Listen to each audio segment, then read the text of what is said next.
జీవోఎంఎస్-60 ప్రకారం కాంట్రాక్టుతో చేసుకున్న అగ్రిమెంట్ ప్రకారం వేతనాలు ఇవ్వాలని, ఈపీఎఫ్, ఈఎస్ఐ సౌకర్యం కల్పించాలని డిమాండ్ చేస్తూ రిమ్స్ ఉద్యోగులు శనివారం సమ్మెబాట పట్టారు.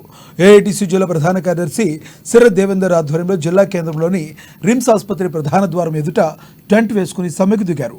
అధికారులు, కాంట్రాక్టర్లకు వ్యతిరేకంగా నినాదాలతో హోరెత్తిచ్చారు. ఏఐటీసీ రాష్ట్ర ప్రధాన కార్యదర్శి విలాస్ ముఖ్య అతిథిగా హాజరై ఈ సమ్మెను ప్రారంభించారు. రిమ్స్ సూపర్ స్పెషాలిటీ ఆసుపత్రిలో పనిచేస్తున్న sanitation, security guards, patient care కార్మికులకు జీవోఎంఎస్-60 ప్రకారం 12,000 చెల్లించాల్సి ఉండగా 11,000 మాత్రమే ఇస్తున్నారని విలాస్ ఆరోపించారు. అలాగే పీఎఫ్ కింద ప్రతి కార్మికుని ఖాతాలో 3,023 రూపాయలు జమ చేయాల్సిపోయి కేవలం 800 నుండి 1,600 లోపు మాత్రమే జమ చేసి మిగతా డబ్బులను కాజేస్తున్నారని మండిపడ్డారు. ఈఎస్ఐ విషయంలోనూ అదే జరుగుతుందన్నారు. ఈ విషయంలో అధికారులు కలగజేసుకుని కార్మికులకు న్యాయం జరిగేలా చూడాలని తెలిపారు. లేని పక్షంలో కార్మికులు, ఉద్యోగులతో కలిసి ఆందోళన మరింత ఉధృతం చేస్తామని హెచ్చరించారు.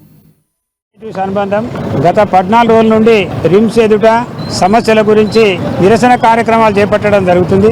ఈ 14 రోజుల నుంచి నిరసన కార్యక్రమం చేపట్టినప్పటికీ రిమ్స్కు సంబంధించినటువంటి కాంట్రాక్టర్ ఎవరున్నారో వారు ఇంత దాకా వారు స్పందించకపోవడం చాలా విచారకరం. యాక్చువల్లీ పీఎఫ్, ఈఎస్ఐ కట్ అయిన తర్వాత ఆయన 12,093 రూపాయలు ఇవ్వాలి.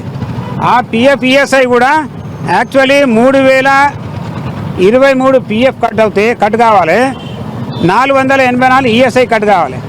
అయితే ఇప్పుడు నింపేది ఏమంటే పీఎఫ్లో డిపాజిట్ చేసేది ఏమంటే 800 నుంచి 1,300 దాకా ఆయన డిపాజిట్ చేయడం జరుగుతుంది. మిగతాది అంతా మొత్తం దోచుకోవడం జరుగుతుంది. అయితే ఇప్పుడు మేము ఇక తప్పని పరిస్థితులలో ఈ సమ్మె చేయడం జరుగుతుంది. ఈ సమ్మె చేసిన వెంటనే ఆయన ఒక లెటర్ పంపించడం జరిగింది. మేము ఇది హైకోర్టులో రిట్ వేయడం జరిగిందని. ఆ రిట్ అనేది కాదు, దానికి సంబంధించిన రిజల్ట్స్ ఏమొచ్చినాయో చెప్పాలి. రిట్ అనేది 10 సంవత్సరాలు ఉంటుంది, అట్లా కాదు కదా. దానికి సంబంధించిన రిజల్ట్స్ ఏమో చూపెట్టాలి. వెంటనే ఏదైతే ఈ 2 సంవత్సరాలు ఏదైతే దోచుకున్నాడో ఆ దోచుకున్న డబ్బులు కక్కాల్సిందే, కార్మికులకు ఇవ్వాల్సిందే.